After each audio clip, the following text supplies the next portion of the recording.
Ben yaptım. Zaten arkadaşlar bileyim. Ben olay yerde ben fazla olmaz.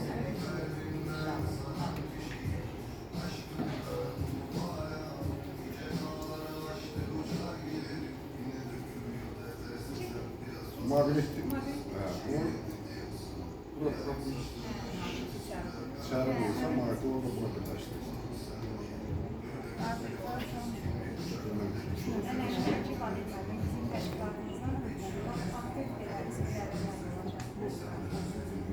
Hayırlı uğurlu olsun. Teşekkür Səbinə xanım gəlsin indi. Elə hamının kimi taxsın. Bu şəhid bacımız elə taxsın hamının inşallah.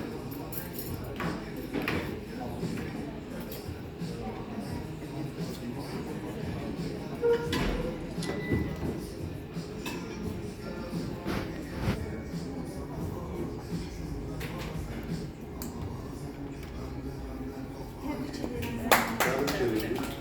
Hayırlı uğurlu olsun. İnşallah daha çıxacaq. Mənim sevməm. Təbrik.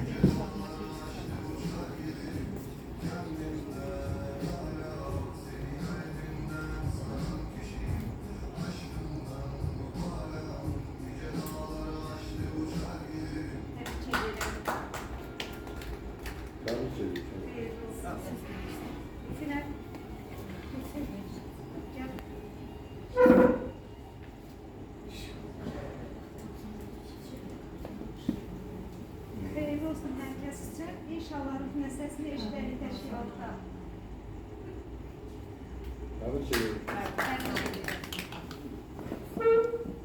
Şalım yaxşı oldu. Bir nəfər də Şalımız nədir?